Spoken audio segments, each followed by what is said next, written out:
Allez, c'est parti. Aujourd'hui, on décortique Scrum. C'est un cadre de travail qui a été pensé à la base pour nous aider à avancer dans un monde qui est de plus en plus complexe, de plus en plus incertain. Voyons voir un peu comment tout ça fonctionne. Mais d'abord, on va commencer par une question qui fâche un peu. Comment ça se fait que tant de projets, même avec les meilleures équipes et les meilleures intentions du monde, finissent par se planter? C'est justement à cause de ce problème récurrent qu'il a fallu trouver une autre façon de faire.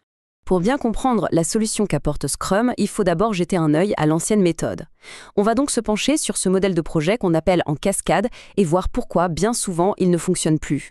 Ce tableau résume parfaitement le changement de philosophie. D'un côté, on a le modèle en cascade. Imaginez une course de relais. Une équipe passe le témoin à la suivante et ainsi de suite. C'est très séquentiel. De l'autre côté, Scrum, qui s'inspire du rugby. Là, c'est toute l'équipe qui avance ensemble comme un seul bloc et qui s'adapte en temps réel. Ce n'est pas juste un petit ajustement, c'est un changement complet de dynamique. Alors, cette nouvelle approche inspirée du rugby, d'où est-ce qu'elle sort exactement? Pour le comprendre, il faut garder en tête que Scrum, c'est bien plus qu'une simple méthode. C'est un véritable changement d'état d'esprit. Et là, attention, grosse idée reçue. Contrairement à ce qu'on pourrait croire, les racines de Scrum ne sont pas du tout dans l'informatique.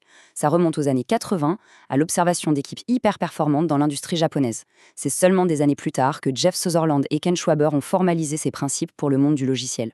Au cœur de Scrum, il y a une idée toute simple, mais extrêmement puissante, l'empirisme. En gros, au lieu d'essayer de tout deviner à l'avance dans un plan super rigide, Scrum nous dit « basons-nous sur ce qu'on observe, sur l'expérience. On arrête de prédire, on commence à s'adapter ». Et cet empirisme, il fonctionne grâce à 3 piliers qui tournent en boucle. D'abord, la transparence, pour que tout le monde soit sur la même longueur d'onde. Ensuite, l'inspection, pour vérifier régulièrement où on en est par rapport à l'objectif. Et enfin, l'adaptation, pour corriger le tir le plus vite possible. C'est ça, le vrai moteur de Scrum. Bon, on a vu la philosophie, maintenant il est temps d'ouvrir le capot et de regarder la mécanique. On va voir ensemble les responsabilités, les événements et les artefacts qui font tourner la machine Scrum. Tout commence par l'équipe. Et ça, c'est un point absolument essentiel. Dans Scrum, il n'a pas de hiérarchie. C'est une seule et même unité qui s'autogère et qui est composée de 3 ensembles de responsabilités très clairs. On ne parle pas de poste, mais bien de responsabilité. Alors, on a le Product Owner qui est en quelque sorte la voix du client et qui s'assure qu'on maximise la valeur du produit. On a le Scrum Master, qui est le gardien du cadre, il aide l'équipe à être la plus efficace possible. Et enfin, les développeurs, c'est-à-dire l'équipe pluridisciplinaire qui réalise concrètement le travail. Le battement de cœur de Scrum, ce qui donne le rythme, c'est le sprint. C'est une période de temps fixe qui dure 1 mois au maximum et qui donne une cadence régulière au travail.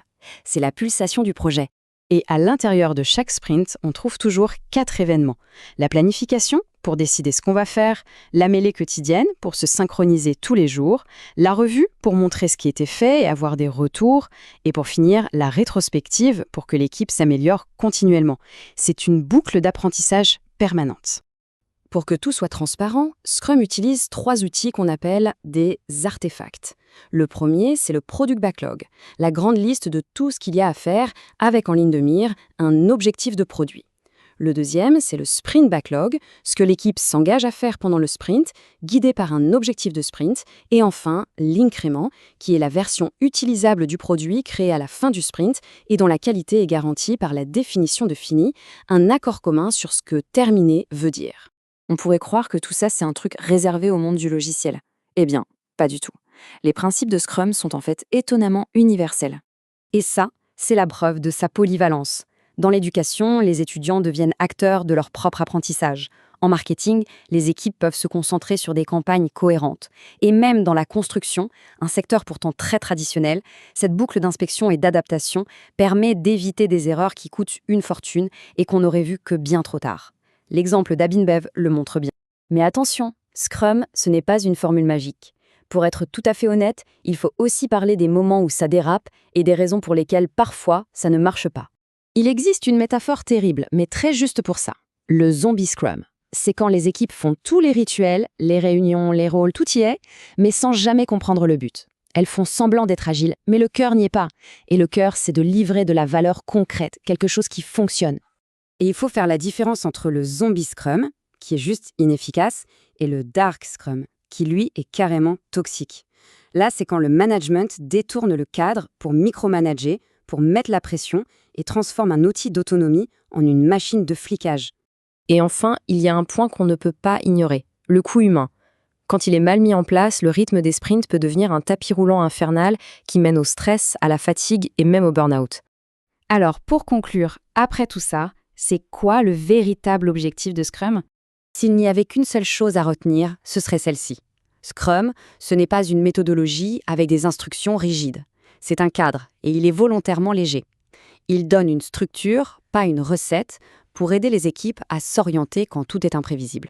Et on va se quitter sur une question pour réfléchir. Si on repense à ses origines, au rugby, on peut se demander, est-ce que la clé du succès, c'est de suivre les règles à la lettre, ou est-ce que c'est de cultiver cet esprit d'équipe, cette collaboration qui permet à tout le monde d'avancer ensemble sur le terrain ?